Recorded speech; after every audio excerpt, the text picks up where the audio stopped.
नमस्कार दोस्तों, स्वागत है आप सभी का आज के मुख्य समाचार के इस वीडियो में, जहां हम आपको लिए हर दिन लेकर आते हैं देश और दुनिया की तमाम बड़ी खबरें।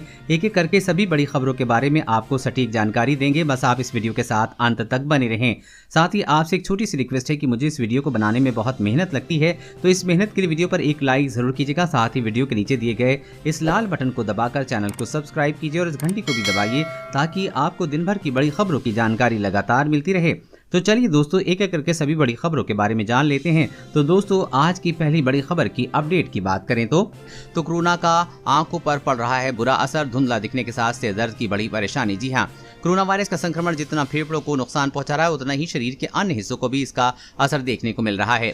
कोरोना से ठीक हो चुके मरीजों में धुंधला देखने या फिर सर में दर्द की शिकायत बढ़ती जा रही है। कोरोना मरीजों के साथ ही जो लोग पिछले काफी समय से घर के अंदर ही बैठकर काम कर रहे हैं, उनमें भी आंखों को लेकर समस्या बढ़ती जा रही है। डॉक्टरों के मुताबिक पिछले साल की तुलना में आंख के रोगों की संख्या में दोगुनी हो गई है। डॉक्टर ग्रोवर के मुताबिक कोरोना से पूरी तरह से ठीक हो चुके लोगों में सिर दर्द की शिकायत देखी जा रही है। ऐसे मरीजों की जांच के बाद उन्हें न्यूरो और नेत्र रोग विशेषज्ञों के पास भेजा जाने लगा है। हमें जानकारी मिली है कि आंख कमजोर होने के कारण ही मरीजों के सिर में दर्द हो रहा है। कोरोना का असर क्योंकि शरीर के हर अंग पे पड़ता है, इसलिए आंखों को भी पहले की तुलना में तेजी से कमजोर हो रही हैं। इसके साथ ही जिन मरीजों ने कोरोना के दौरान स्टेरॉइड का इस्तेमाल किया है, उनकी आंखों पर भी बुरा असर पड़ रहा है।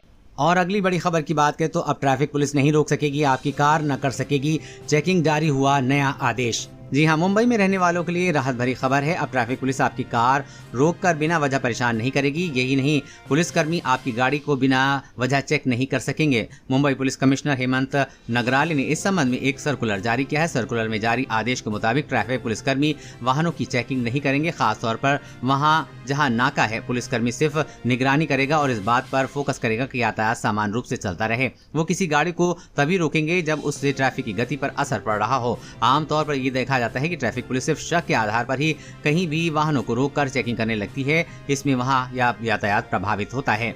और अगली बड़ी खबर की बात, रिसर्च का दावा, कोरोना संक्रमण से ठीक हुए लोगों को 10 महीने तक डरने की जरूरत नहीं। जी हां, कोरोना की चपेट में आ चुके लोगों को 10 महीने तक डरने की जरूरत नहीं है। नई रिसर्च के सामने आया है कि इन लोगों में 10 महीने तक फिर से संक्रमित होने का जोखिम कम रहता है।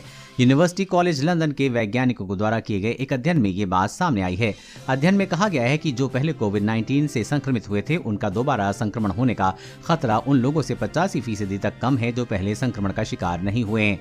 शोधकर्ता ने कहा कि वास्तव में अच्छी खबर है कि प्राकृतिक संक्रमण 10 महीने की समय अवधि में दोबारा संक्रमण से बचाता है। 2 बार संक्रमित होने का जोखिम बहुत कम प्रतीत होता है, जो कोरोना संक्रमण से ठीक हुए लोगों के लिए अच्छी खबर है।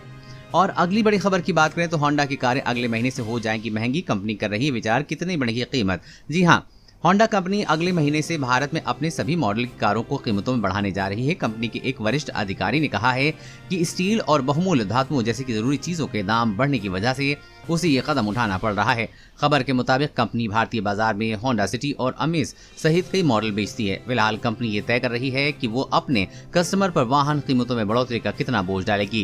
कंपनी ने कहा कि हमारा लक्ष्य ग्राहकों के लिए खरीद की लागत को कम रखने का है। अभी हम इस बात पर विचार कर रहे हैं कि एक्स्ट्रा लागत का कितना बोझ खुद वहन करें और कितना ग्राहकों पर डालें। संशोधित कीमतें अगले महीने से लागू होंगी। होंडा के इस कदम के बाद माना जा रहा है कि दूसरी कंपनियां भी इसी राह पर चलेंगी।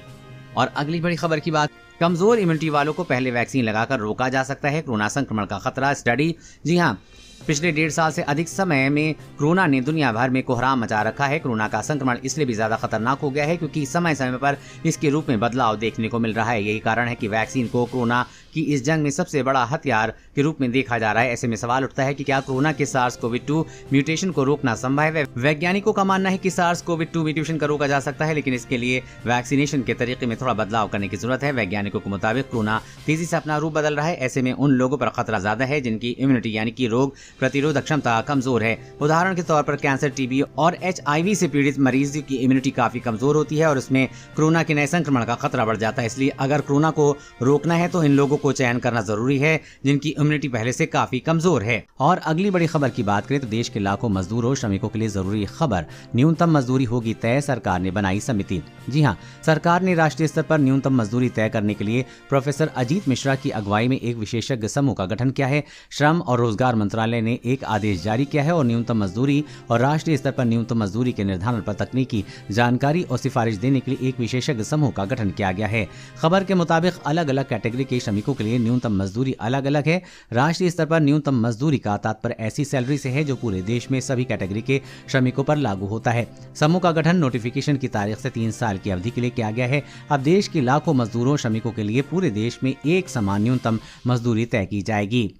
और अगली बड़ी खबर की बात करें तो कोविशील्ड वैक्सीन की 2 डोजों के बीच फिर कम हो सकता है गैप। 45 साल से अधिक आयु वालों को मिलेगी छूट। जी हाँ, केंद्र सरकार की ओर से कोविशील्ड वैक्सीन की 2 डोजों के बीच अंतराल एक बार फिर से घटाया जा सकता है। हालांकि ये अंतर 45 साल या उससे अधिक आयु के लोगों के लिए ही कम किया जाएगा। रिपोर्ट के मुताबिक अगले 2 सप्ताह में इस संबंध में फैसला लिया जा सकता है। कोविड-19 वर्किंग ग्रुप के चेयरमैन एन.के. अरोड़ा ने एक इंटरव्यू में ये बात कही है कि ये फैसला वैज्ञानिक सबूतों के आधार पर किया जाएगा। फिलहाल सभी वयस्कों को कोविशील्ड वैक्सीन की पहली डोज लेने के बाद दूसरा टीका 12 से 16 सप्ताह के गैप पर लग रहा है। और अगली बड़ी खबर की बात करें, क्या है पाकिस्तान की नई चाल। अनुच्छेद 370 हटने के बाद से सीमा पर ड्रोन से बढ़ाई जासूसी। इस साल अब तक 99 बार दिखे। जी हाँ, जासूसी के लिए ड्रोन का इस्तेमाल पाकिस्तान से लगी पश्चिमी सीमा पर बढ़ा है। साथ ही अन्य सीमाओं पर भी ड्रोन की गतिविधियों को सुरक्षा एजेंसियों ने पकड़ा है। गुजरात से जम्मू तक पिछले साल में अब तक 99 ड्रोन पश्चिमी सीमा पर देखे गए हैं। वर्ष 2019 में अनुच्छेद 370 समाप्त होने के बाद संदिग्ध ड्रोन की संख्या अचानक बढ़ गई है। जम्मू वायुसेना स्टेशन पर ड्रोन हमले के बाद जासूसी वाले ड्रोन भी सुरक्षा के लिए अब खतरे के रूप में दिखे जा रहे हैं। जवाबी रणनीति पर सुरक्षा एजेंसियां ध्यान दे रही हैं। सुरक्षा जानकारों का कहना है कि जमीनी युद्ध में पाकिस्तान भारत से नहीं जीत सकता, इसलिए नए नए हथकंडे लगातार अपनाए जा रहे हैं। ड्रोन से जासूसी, ड्रोन द्वारा हमले की इसकी रणनीति का हिस्सा है।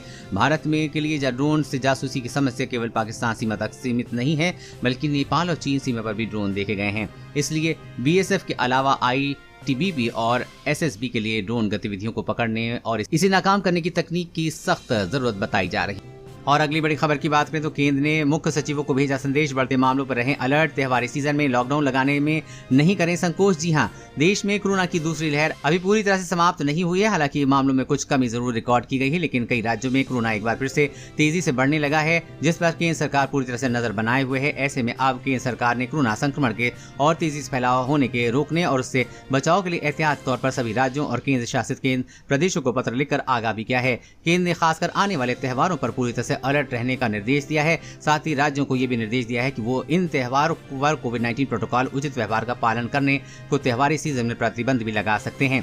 और अगली बड़ी खबर की बात करें तो चीन के पास है असली सूरज से 10 गुना ज्यादा ताकतवर कृत्रिम सूरज, 16 करोड़ डिग्री सेल्सियस तापमान। जी हाँ, चीन ने वैज्ञानिकों ने हाल ही में कृत्रिम सूरज बनाने का दावा किया है। डेली मेल की रिपोर्ट के मुताबिक चीन द्वारा तैयार किया गया सूरज असली सूरज की तुलना में 10 गुना ताकतवर यानी कि प्रकाश देगा। 10 सेकंड में कृत्रिम सूरज का तापमान 16 करोड़ डिग्री सेल्सियस के करीब पहुंच गया। इसका अर्थ ये है कि प्राकृतिक सूरज की तुलना में गर्मी 10 गुना ज्यादा रही। खास बात यह है कि ये तापमान करीब 100 सेकंड तक कायम भी रहा।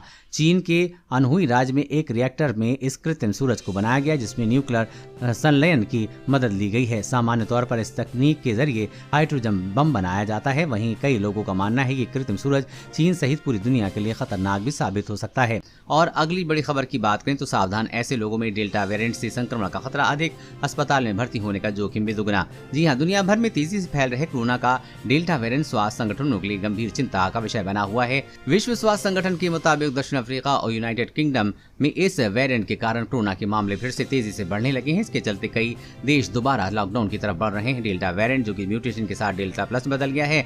डेल्टा वेरिएंट को लेकर हो रहे तमाम शोध में वैज्ञानिक इसे कोरोना के अन्य वेरिएंट से कहीं ज्यादा खतरनाक और संक्रामक मान रहे हैं। हाल ही में हुए एक अध्ययन में वैज्ञानिकों ने चेताया है कि इस वेरिएंट से संक्रमितों के अस्पताल में भर्ती होने का जोखिम 2 गुने से अधिक हो सकता है। इतना ही नहीं, WHO ने अपने हालिया बयान में कहा है कि इस समय पूरी दुनिया बेहद खतरनाक दौर से गुजर रही है। लोगों को इससे बचाव के लिए विशेष सावधानी बरतने की आवश्यकता है। और अगली बड़ी खबर की बात करें तो मिड डे मील से पहले स्कूलों में अब नाश्ता भी मिलेगा। 12 लाख बच्चों को मिलेगा लाभ। जी हां, अच्छी और गुणवत्तापूर्ण शिक्षा के साथ सरकार अब स्कूली बच्चों को सेहत का भी पूरा ख्याल रखेगी। इसकी तैयारी तेजी से शुरू की गई है। इसके तहत स्कूलों में पढ़ने वाले सभी बच्चों का हेल्थ कार्ड तैयार होगा। साथ ही उन्हें मिड डे मील के साथ सुबह का नाश्ता भी दिया जाएगा।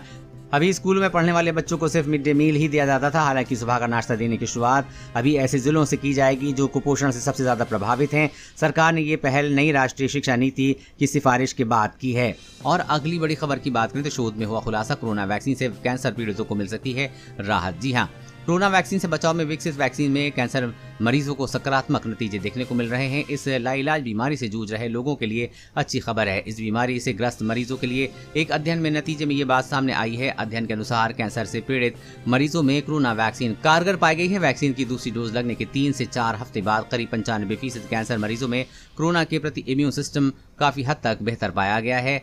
अध्ययन के अनुसार ये शोध 131 कैंसर पीड़ितों पे किया गया है। इसमें वैक्सीन के दोनों खुराक लगने के बाद प्रतिभागियों की जांच की गई है। इनमें से करीब 95% प्रतिभागियों में एंटीबॉडी की मौजूदगी पाई गई है, यानी कि कोरोना वैक्सीन से कैंसर पीड़ितों का इलाज भी किया जा सकता है। दोस्तों, आज की खबरों में बस इतना ही। इसी तरह हर रोज काम की खबरें जानने के लिए आप हमेशा हमारे साथ जुड़े रहें। हमारे साथ जुड़ने के लिए वीडियो के नीचे दिए गए लाल बटन को दबाएं और साथ ही इस घंटी को भी दबाइए ताकि आपको हर खबर की सटीक जानकारी मिल सके। जय हिंद।